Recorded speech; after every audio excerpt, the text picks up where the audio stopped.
అండి మేము ప్రపంచ ఆర్యవైశ్య మహాసభ మహిళా విభాగ్ సౌత్ ఇండియా వైస్ ప్రెసిడెంట్ని. నా పేరు సామ్రాజ్య లక్ష్మి. ఈరోజు ఈ ప్రెస్ మీట్ పెట్టడానికి కారణం ఏంటంటే, గోల్డ్ గురించి నిన్న మార్నింగ్ నుంచి కంటిన్యూషన్గా ప్రతి ఛానల్ వాళ్ళు గోల్డ్ గురించి మాట్లాడుతూనే ఉన్నారు. ప్రజల దగ్గర నుండి అభిప్రాయాలు తెలుసుకుంటూనే ఉన్నారు. అన్నీ జరుగుతూ ఉన్నాయి. ఒక్క విషయం అండి, గోల్డ్ గురించి చేస్తున్నారు, బాగానే ఉంది. బట్ ఇంకా గవర్నమెంట్ నుంచి పూర్తిగా మెసేజ్ రాలేదండి. ప్రజల్లోకి ఇప్పుడు ఎలా వెళ్ళిపోయిందంటే, గోల్డా మేము ఎందుకు లెక్క చెప్పాలి, మాకేం అవసరము అని చెప్పని అంటున్నారు. గవర్నమెంట్ నుంచి రాలేదు. అండ్ నెక్స్ట్ ఇంకొకటి ఏంటంటే, సామాన్య మధ్యతరగతి ప్రజల దగ్గర కానీ, ఆర్డినరీ పూర్ పీపుల్ దగ్గర కానీ గవర్నమెంట్ వచ్చి సర్చింగ్ చేయదండి. నిన్న ఆల్రెడీ అనౌన్స్ చేశారు వెంకయ్య నాయుడు గారు కానీ, మన ఫైనాన్షియల్ మినిస్టర్ కానీ. ఏమని మీ దగ్గర అందుకేతం ఏమని చెప్పారు, గవర్నమెంట్గా ముందు ఒక క్లారిటీ లేదు. అందుకేతం ఫస్ట్ ఏమన్నారు, మీ దగ్గర ఆడవాళ్ళు పెళ్ళైన వాళ్ళైతే 500 గ్రాములు ఉండాలి, మగవాళ్ళకేమో 100 గ్రాములు ఉండాలి, ఆడపిల్లలకైతే 200 గ్రాములు ఉండాలి. ఈ గ్రాముల లెక్క ఏంటండి? ఫస్ట్ ఆఫ్ ఆల్ మీరు అలా అనౌన్స్ చేయడం మూలంగా అక్కడ ఇద్దరు దెబ్బతింటున్నారు. నెంబర్ 1, బంగారు కొట్లు వ్యాపారం చేసుకునే వాళ్ళకి ఉపాధి అదే వ్యాపారం. నెంబర్ 2, పూర్ పీపుల్, వాళ్ళకి విషయాలు తెలియదు. మధ్యతరగతి కుటుంబానికి విషయం తెలియదు. అసలు విషయం టెన్షన్ పడిపోతున్నారు. అమ్మో ఎందుకన్నా ఎక్కువ ఉండకూడదంట అంటే ఏం చేయమంటారు? బంగారాన్ని మీరే చెప్పండి. గవర్నమెంట్ ఒకటి ఏ మెసేజ్ అయినా సరే పబ్లిక్లోకి మీరు అనౌన్స్ చేసేటప్పుడు మధ్యతరగతి కుటుంబీకుల్ని ఎక్కువ ఆలోచించుకుని చేయండి. ఒక ఎగ్జాంపుల్ ఉందండి, తిరుమల తిరుపతి దేవస్థానంలో శ్రీవారి హుండీలో కోటీశ్వరుడు నుంచి ₹1 వస్తే, కోటీశ్వరుల నుంచి సామాన్య మధ్యతరగతి కుటుంబీకుల నుంచి 100 కోట్లు వస్తుంది. అంటే ఏంటి? అక్కడ రేషియో ఎవరిది ఎక్కువ ఉంది? మధ్యతరగతి కుటుంబీకులది ఉంది. నేను చెప్పేది ఏంటంటే, గవర్నమెంట్ ఏదైనా అనౌన్స్ చేయండి. ప్రజలు గవర్నమెంట్కి వ్యతిరేకత కాదు, కానీ ఎప్పుడు అనౌన్స్ చేసినా ఒక క్లారిటీతో అనౌన్స్ చేయండి. నానా పులి అన్నట్టు అయిపోతుంది. ఈ రోజు ఇంత అంటారు, రేపు ఇంకోటి మారుస్తున్నారు, ఆ తర్వాత ఇంకోటి మారుస్తున్నారు. మాకు సెంట్రల్ మినిస్టర్తో కలిసే అవకాశం లేదు. సో మేము మీడియా ద్వారా మీ ముందుకు వస్తున్నాము. మేము అడుగుతుంది ఏంటంటే, ఫస్ట్ క్లియర్ కట్గా ఇది మాకు కావాల్సింది. మోడీ గారు ఏమైంది మొన్న ఆన్ ద స్పాట్ చెప్పేశాడు, 500 రూపీస్ నోట్స్ అండ్ 1000 రూపీస్ నోట్లు చెల్లవు, మీ అందరూ మార్చుకోండి అన్నారు. ఫస్ట్ ఇబ్బంది పడ్డారు ప్రజలందరూ, కానీ తెలుసుకున్నారు బ్లాక్ మనీ ఎక్కడికి వస్తుంది, బ్లాక్ మనీ ఎక్కువగా వస్తుంది అని అన్నారు. ఈ రోజున బ్లాక్ మనీని గోల్డ్ గా మార్చేస్తున్నారని గవర్నమెంట్ అభిప్రాయం అని అంటున్నారు. అది కూడా మాకు తెలియదు క్లియర్ కట్ గా. గవర్నమెంట్ మార్చేస్తుందంటే సామాన్య మధ్యతరగతి వాడు ఏమన్నా కిలోలు కొనుక్కుంటాడండి ఇంట్లో? మీరు లెక్క చెప్పమంటే ఎక్కడి నుంచి లెక్క చెప్తారు? తాతల నాటి నుంచో కష్టపడి సంపాదించుకుని రూపాయి పోగేసుకుని ఆడపిల్ల పెళ్లిడికి వస్తుందని చెప్పనని ఆడపిల్లలు ఉన్న వాళ్ళందరూ పోగేసుకుని బంగారం కొని పెట్టుకుంటారు. అవి ఎప్పుడో చిన్న వయసు నుండి వాళ్ళకి కొని పెడుతుంటే ఈ రోజు లెక్కలు చెప్పమంటే ఎక్కడి నుంచి వచ్చి చెప్పగలరు? ఒక్కసారి అది ఆలోచించండి.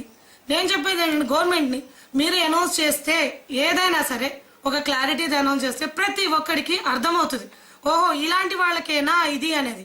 కంగారు పడిపోతున్నారు, అందరూ భయపడిపోతున్నారు. బంగారం కొట్టుకెళ్ళి పెళ్లి ఉందన్నా కూడా వెళ్ళి బంగారం కొనుక్కోవడం భయం వేస్తుంది, అంతకన్నా ఎక్కువ ఉందేమో మన దగ్గర అని. ఇదేంటి సార్, అటు మా వ్యాపారస్తుల్ని మీరు ఇబ్బంది పెడుతున్నట్టుంది బంగారం కొట్లోళ్ళని, ఇటు మహిళల్ని ఇబ్బంది పెడుతున్నట్టుంది. బంగారం లేనిది ఈరోజు ఏం జరుగుతుందండి? ఒక పిల్ల పుట్టంగానే బాబు పుట్టినా పాప పుట్టినా ముందు బంగారం వేస్తారు మెళ్ళో. తర్వాత ఒక ఆడపిల్ల పెద్ద మనిషి అయిందనగానే బోసు మెడతో ఉండకూడదని ఒక గొలుసు వేసి పంపిస్తుంది, ఏ తల్లైనా సరే బంగారు గొలుసు. అలా అని చెప్పని మీరు అంటున్నారు. ఈ రోజు ప్రతి లేడీకి వడ్డాణం ఉంటుందండి. వడ్డాణం అంటే ఎంత వెయిట్ ఉంటుంది? మీరు ఇచ్చే 500 గ్రాములు మీరు చెప్పే 500 గ్రామ్స్ మీరు చెప్పేదాన్ని వడ్డాణానికే అయిపోతుంది. ఇంకా మీకు ఎక్కడి నుంచి చూపించాలి మేము అంటే? మిగిలినవన్నీ నోట్లు అంటే తగలబెడుతున్నారు డబ్బులు, బ్లాక్ మనీ ఉన్న వాళ్ళందరూ, లేదా మురుక్కాలలో పారేస్తున్నారు. మా బంగారాన్ని ఏం చేయమంటారు? లేదా తీసేసుకోండి. ఇలాగే వ్యతిరేకత వచ్చేది, గవర్నమెంట్ అంటే వ్యతిరేకత వచ్చేది ప్రజల నుంచి. ఈ విధంగానే మహిళల్ని సెంటర్ ఆఫ్ అట్రాక్షన్ చేసి మీరు మహిళలతో ఎందుకు పెడుతున్నారు? ఈ రోజు ఇన్కమ్ మగవాడు తీసుకొచ్చి సంపాదించి పెట్టినా బంగారం కుదవ పెట్టాలంటే ఆడదే. ఈ రోజు ఏదైనా ఫైనాన్షియల్ ప్రాబ్లం వచ్చినా ఆ బంగారమే మాకు ఈరోజు ఉపాధి అవుతుంది. మరి అలాంటి బంగారాన్ని మీరు లెక్కలు చెప్పండి అని చెప్పానంటే ఎక్కడి నుంచి తీసుకురాగలము? ఎక్కడి నుంచి ఆ కాగితాలు వస్తాయి మాకు బిల్స్? మా తాతల నాటి బంగారం ఉంటుంది. ఇదివరకు 7 వారాల నగలు అనేవాళ్ళు. 7 వారాల నగలు మాకు లేకపోయినా నగలు ఉన్నాయి. ఉన్న నగలకి లెక్కలు చెప్పమంటే తల్లిదండ్రుల నుంచి తాతల నాటి నుంచి వచ్చిన నగలకి రిసిప్ట్లు ఉండవు. ఓకే, మీరు నిన్న మళ్ళీ ఇంకోటి స్టేట్మెంట్ ఇచ్చారు, మీరేమి బంగారానికి మీరేం భయపడిన అవసరం లేదు, మీ సామాన్య మధ్యతరగతి కుటుంబీకుల్ని మేమేమి టచ్ చేయము, ఇది పెద్ద పెద్ద బంగారు బిస్కెట్లు లాకర్లో పెట్టిన వాళ్ళు ఉన్నారండి. ఈరోజు గవర్నమెంట్ పెద్ద పెద్ద పెళ్ళిళ్ళు పబ్లిక్గా చేసుకుంటున్నారు. నాయకుల్ని నేను అనౌన్స్ చేయడం లేదు, పేర్లు చెప్పదలుచుకోలేదు. మరి అలాంటి వాళ్ళు పైనుండి కింద దాకా బంగారం తొడుగులు వేసుకుంటున్నారు. మీరు ఫస్ట్ వాళ్ళ దగ్గర నుండి మొదలు పెట్టండి. వాళ్ళ దగ్గర నుండి మొదలుపెట్టి మీ ఐటీని అన్నీ వాళ్ళ దగ్గర నుండి చేయండి. అప్పుడు మా మధ్యతరగతి కుటుంబీకుడికి అర్థమైంది గవర్నమెంట్ ఎలాంటి వాళ్ళని వదిలిపెట్టట్లేదు, పెద్దవాళ్ళ నుంచే మొదలుపెట్టింది అని. చిన్న తరగతి ఉన్న వాళ్ళు ప్రిపేర్ అవుతారు. మీరు వాళ్ళని మొదలు పెట్టకుండా సామాన్య మధ్య ప్రజల్ని హడలెత్తిస్తే ఎట్లా అండి? భయపడుతున్నారు. ప్లీజ్ మీరు ఎంత తొందరగా దీని గురించి అనౌన్స్ చేస్తారు, ఫస్ట్ దాని గురించి క్లారిటీతో అనౌన్స్ చేయండి. ముందు ఒక మనోధైర్యం వస్తుంది ప్రతి స్త్రీలోనూ. ఈరోజు మేము అందుకే ముందుకు వచ్చింది. మీరు ఇంకొకటి అండి, గోల్డ్ వ్యాపారాలు మా సంస్థ నుండే, అంటే మా వైశ్య కమ్యూనిటీ నుంచి ఎక్కడ ఉన్నాయి. మా వైశ్యాస్ అందరూ ఏం చెప్పాలండి? మీరు పెద్ద పెద్ద ఎమ్మెల్యేలు, మినిస్టర్లు, ఈ రీసెంట్గా ఒక అవుట్ ఆఫ్ వేరే స్టేట్ వాళ్ళ బాపత కూడా మ్యారేజ్ జరిగింది. ఆయన పబ్లిక్ అనౌన్స్ చేసుకున్నాడు. వాళ్ళ అమ్మాయికి పైన కింద దాకా బంగారం వేసి వచ్చి మీరు బంగారం లెక్కలు చెప్పండి అని అంటే ఎట్లా? మీరు రాలేదు, మీరు వచ్చారని కూడా మేము అంటలే. బట్ నేను అనేది ఏంటంటే ఏదో 2-3 రోజుల్లో డెసిషన్ తీసుకుని క్లియర్గా ఇస్తా అంటున్నారు. నేను చెప్పేది ఏంటంటే నేను కోరుకుంటుంది మా మహిళల నుంచి, మీరు అనౌన్స్ చేసేటప్పుడు వ్యాపారస్తుండి ఈరోజు వ్యాపారం లేనిదే వాడి ట్యాక్స్లు ఎక్కడి నుంచి కడతాడు? ఈరోజు గవర్నమెంట్ నడుస్తుందంటే ఆ ట్యాక్స్ల మీదనండి. వ్యాపారాలను ఆపుకుని కూర్చోమంటారా? ఇప్పటికే కరెన్సీ మూలంగా ట్యాక్స్లన్నీ ఎక్కడికక్కడ కట్టడానికి లేదు, డబ్బులు లేక ప్రతి వ్యాపారస్తుడు వ్యాపారం లేక ఖాళీగా కూర్చున్నాడు. ఇక బంగారం కొట్ల కూడా మీరు జీరో చేస్తారు. బంగారం కొట్లు బంగారం కొనరు, ఇంకా భయపడతారు. భయం, తూకాలు చూసుకుంటారా మీరు?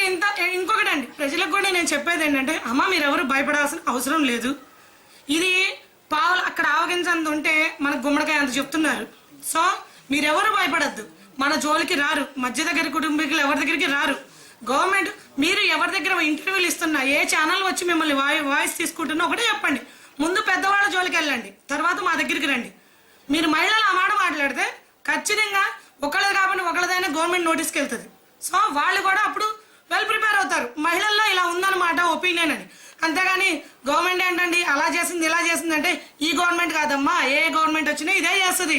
ఇదే కష్టాలు ఉంటాయి, ఇదే ప్రాబ్లమ్స్ ఉంటాయి. నేను చెప్పేది అంటే మీరు ముందుగా ప్రశ్నించండి గవర్నమెంట్ని, మమ్మల్ని కాదు, ఉన్నవాడిని ముందు సెర్చ్ చేయండి. కోట్లల్లో మునిగిపోయిన వాళ్ళందరూ ప్రశాంతంగా ఉన్నారు, మీడియాల ముందుకు రావట్లేదు.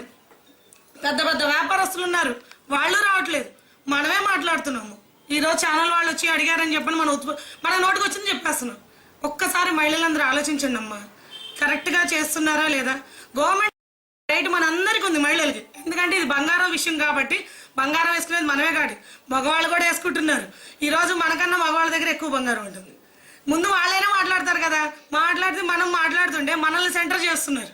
నేను చెప్పేది ఇది ఎవరి స్వాబలం కోసం చేస్తున్నారు, ఎవరి స్వార్థంతో చేస్తున్నారో తెలియదు.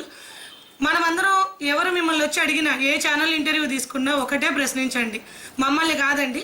ముందు పెద్ద పెద్ద బడాబాబులు ఉన్నారు, ఆ బడాబాబులు వాళ్ళ దగ్గర చెకింగ్ అయినాక అప్పుడు మన దగ్గర రండి. బడాబాబుల దగ్గర వాళ్ళకి దొరికిపోద్ది, వాళ్ళకి కావాల్సినంత. మన దగ్గర ఏం దొరకదు. సో నేను చెప్పేది ఈ మీడియా సపోర్ట్తో మీ అందరూ ఎటువంటి టెన్షన్ పడద్దు, కంగారు పడకండి. మహిళలకు ఏదో అన్యాయం జరిగిపోతే మన బంగారం మొత్తం అంత ఇష్యూలు జరగవు. ఇదంతా దొంగ బంగారం బయటికి రావడానికే తప్పితే మనల్ని ఇబ్బంది పెట్టడానికి కాదు. మోడీకి వ్యతిరేకంగా మోడీ గారని కాదు నేను చెప్తుంది, అదే నేను అంటుంది. ఈ గవర్నమెంట్ కాదు, ఇంకో గవర్నమెంట్ వచ్చినా ఇలాంటి ఇష్యూ తీసుకొస్తే మీరు ఏం చేస్తారు, ఏం నిర్ణయం తీసుకుంటారు? నేను ఏ గవర్నమెంట్ని మేము వ్యతిరేకించట్లేదు. నేను చెప్తుందండి, మీరు తీసుకునే నిర్ణయం, సెంట్రల్ గవర్నమెంట్ మీరు తీసుకునే నిర్ణయం మహిళలను ఆలోచించండి. మీ నార్త్ సైడ్ వేసుకోరేమో బంగారం, మా సౌత్ సైడ్ బంగారం లేదా విలువ ఉండదు.